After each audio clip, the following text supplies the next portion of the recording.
Hey everyone, Wolf Lord Rho here. Today we discuss the sainted saviour herself, Ephrael Stern, and more importantly her relationship with the Emperor of Mankind. Spoiler warning to begin, the events we are discussing today are from the Warhammer 40k novel Ephrael Stern, The Heretic Saint by David Annandale. As always, I really recommend you read the stories for yourself first, as that's the best way to enjoy the lore for yourself. Not only that, we help to support the great Games Workshop and Black Library, because without them we don't have this amazing lore to talk about. I will put a link in the description as always. But with that said, let's just jump straight in. Okay, so Ephrael Stern, as we discussed last week, has always had an interesting relationship with the Emperor and the Imperium. For while she has always had faith in her God Emperor, his Imperium, however, has not always loved her back, and in fact has hunted her throughout her reborn life as nothing short of a heretic, placing her in the interesting position of being despised by those she sought to protect.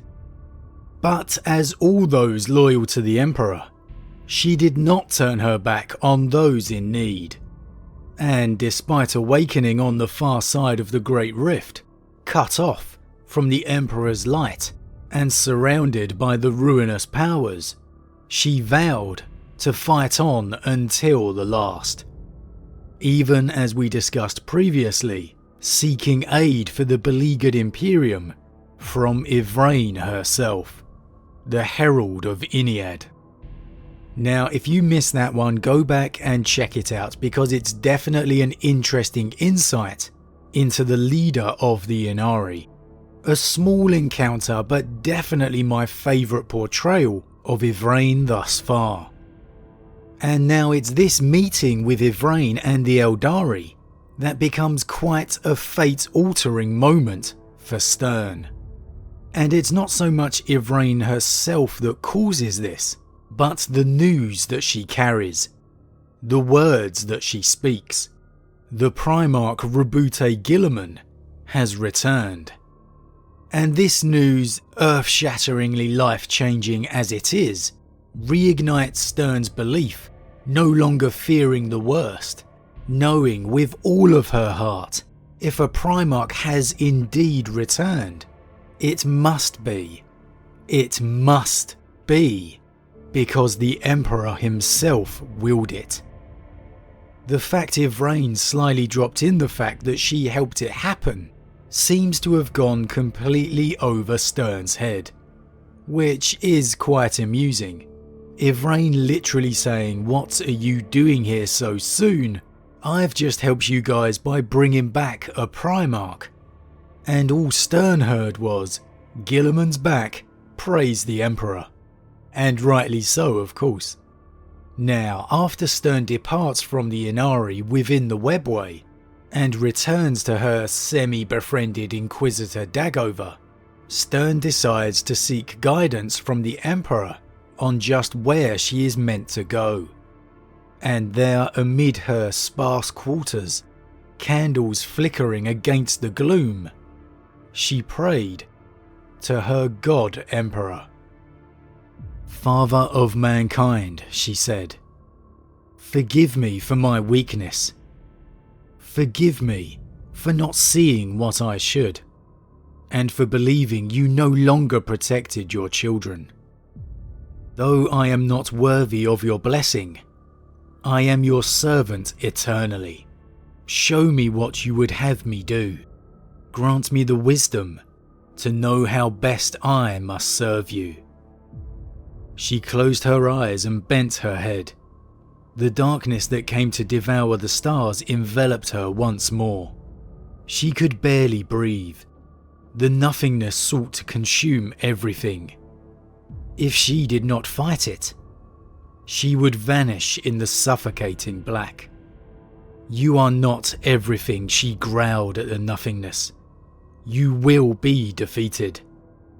She did not have the strength to see past it, The black future swallowed all the times to come. She strained against it, but it was like trying to hold back the tidal wave of a terrible ocean. She started to drown. "I will not despair," she cried in prayer. "My greatest strength is not my own. It is the strength of the God Emperor that will stand against this evil." It was not for her to see the way. It was for her to believe that she would be shown the way. Her duty was to have faith. And she did. Her belief in the God Emperor sang in her heart. The shrine before her gave her a way to concentrate her thoughts. And powerful as symbols were, it was still just a symbol.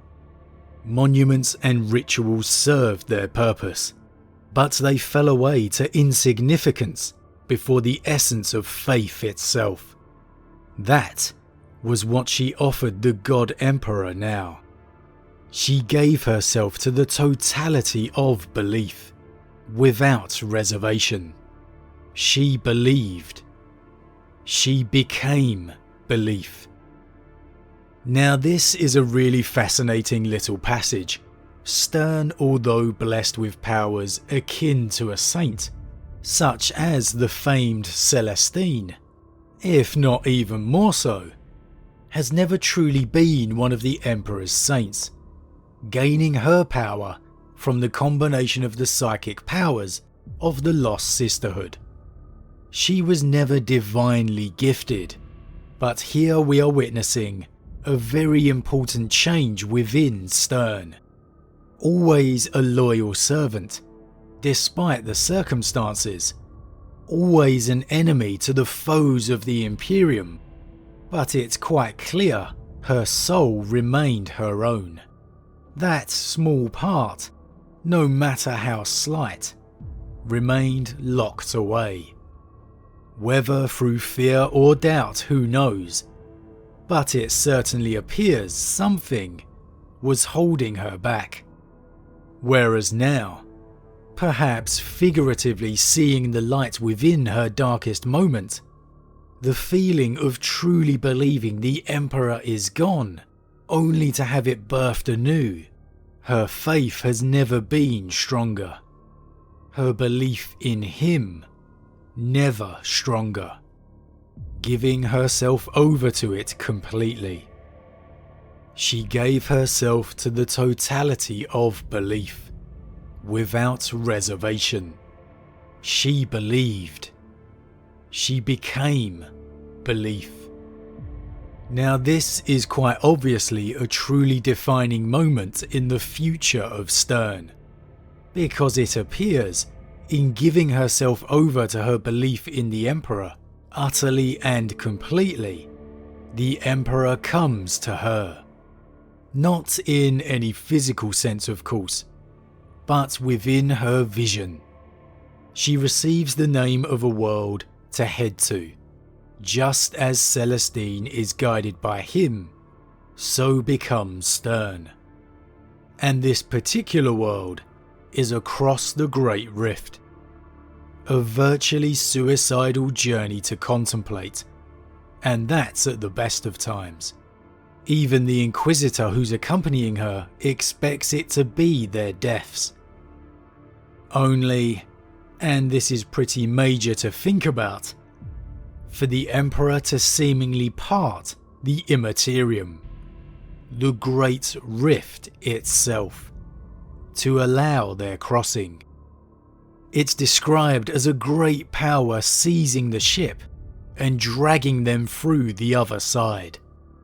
And we've seen the Emperor do this kind of thing before in calming the warp before the Indomitus Crusade fleets, allowing their smooth passage. But here, this has to be one of the biggest yet, literally dragging a ship through the Great Rift. I absolutely love this new Imperium. It may be on its knees, it may be desperately clinging on for its survival, but it has the Emperor for the first time since his ascension to the Golden Throne, actively being seen to be moving against the ruinous powers. Man, this is the stuff I love. And really this is just the beginning for Stern and the God Emperor, as much later in the story, Stern is overcome by yet another vision, feeling the power coursing up from within herself, a storm overwhelming her every sense, the brightest light of purest gold, a light described as the gold of a throne. And the voice of absolute thunder strikes her. Be thou my sword. Ephrael Stern, the saint of the God Emperor of mankind. Man, for all my fears of the moving storyline, of which I admit I have many, this evolving storyline of the Emperor awakening is just something else. It's absolute next level, it really is. There is nothing within the lore that gets that oh snap feeling, like the presence of the Emperor himself. It's really just a spine-tingling moment whenever it happens. And for it to be playing out now within the current timeline, within the 40k era, rather than the myths and legend of old, it's really just unbelievable. If I could go back and tell my 9-year-old self of these kind of moments to come, man, just so awesome, it really fires me up. It gives me that hope, the faintest glimmer of hope, that the Emperor is going to win. We know it's not going to happen. The 40k universe is the grim dark universe, and it always will be. But it's just that hope of victory, these glimmers of light, that the Emperor is still fighting back, that he might just have a plan and route for victory. This is the kind of storytelling that makes us all love 40k lore so much. Kudos to the author of this novel, David Annandale, and indeed all the Black Library authors out there, for just giving us this lore, this overriding story narrative that stretches across novels. I really do think we're in a golden age of 40k lore here. As much as I have a soft spot back for 2nd edition, can anything truly compare to what we are seeing now? I just hope we get to see the Emperor continue to ramp up his plan to bring the ruinous powers to their knees. But as always guys, what do you think? Why do you think the Emperor has awakened more than ever before? And why is he reaching out to Stern now of all times? Was the Emperor just waiting for Guilliman to return?